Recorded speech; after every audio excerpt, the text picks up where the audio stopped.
Selamat malam, salam sejahtera untuk kita semua. Terima kasih atas kehadiran teman-teman semua dalam sesi hari ini. Topik yang akan saya bawakan sangat relevan dalam dunia komunikasi saat ini, khususnya dalam praktik kehumasan, yaitu etika kelayak dalam kehumasan. Ketika kita membahas etika dalam komunikasi publik, kita sering hanya memfokuskan pada pihak komunikator. Dalam hal ini, praktisi humas sebagai pihak yang harus menjaga integrasi dan etika.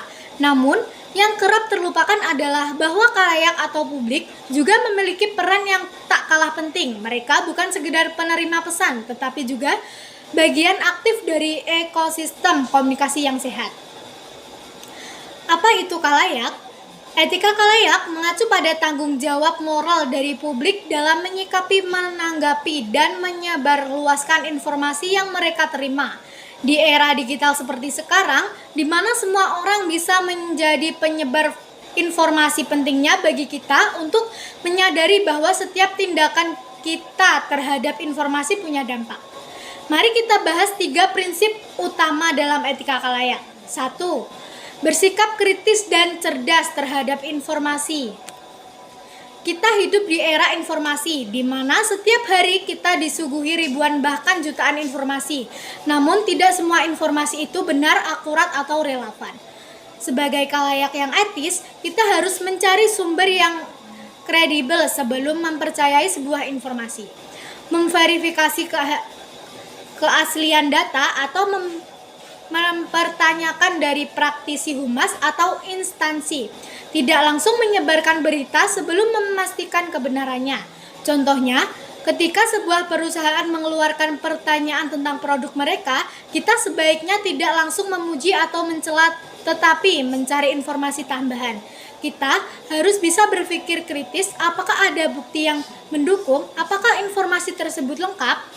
Yang kedua, menghormati privasi dan batasan komunikasi. Tidak semua informasi harus diketahui oleh publik secara utuh. Dalam kehumasan, ada hal-hal yang memang bersifat rahasia. Misalnya strategi bisnis, data pelanggan, atau proses internal perusahaan. Etika khalayak dalam hal ini adalah tidak memaksa humas untuk membuka informasi yang belum waktunya disampaikan. Tidak menyebarkan dokumen internal atau bocoran informasi yang bersifat rahasia.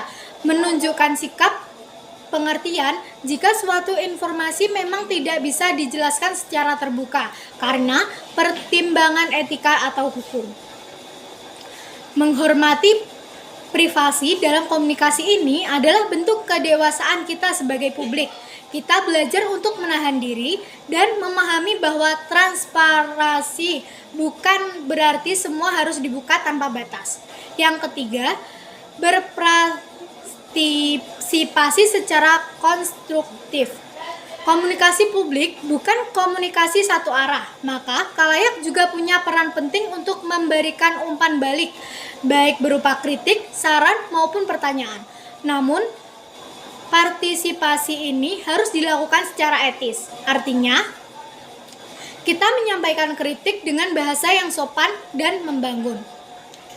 Tidak menyerang pribadi humas atau lembaga yang bersangkutan.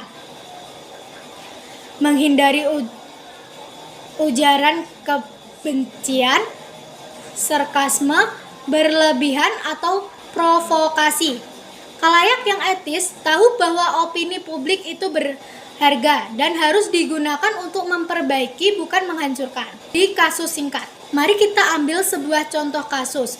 Misalnya, sebuah perusahaan makanan mendapat sorotan karena isu bahan baku yang dianggap tidak higienis. Humas perusahaan mengeluarkan pertanyaan resmi bahwa mereka sedang melakukan investigasi internal. Bagaimana seharusnya kita sebagai khalayak menyikapi? Apakah langsung menyebarkan berita negatif dan menyimpulkan bahwa perusahaan itu bersalah? Ataukah memberi ruang dari proses klarifikasi dan perbaikan? Khalayak yang etis akan memilih atau menunggu informasi lebih lanjut, menyampaikan kritik secara bijak, dan tidak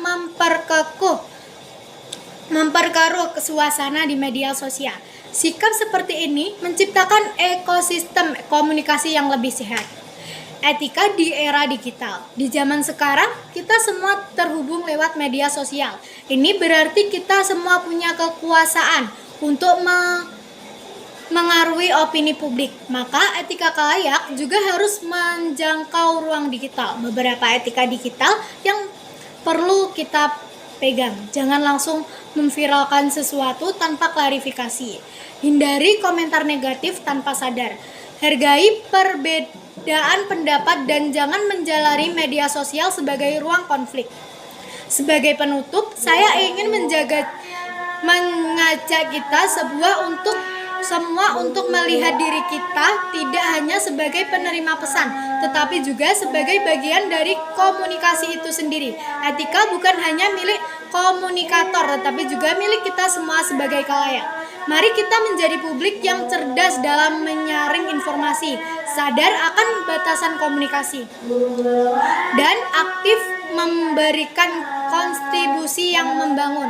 Dengan begitu, komunikasi dalam kehumasan akan menjadi lebih sehat, lebih adil, dan lebih bermanfaat bagi semua pihak. Terima kasih atas perhatian dan waktu teman-teman semua. Semoga apa yang saya sampaikan hari ini menjadi bahan refleksi dan menambah wawasan kita bersama. Wassalamualaikum warahmatullahi wabarakatuh.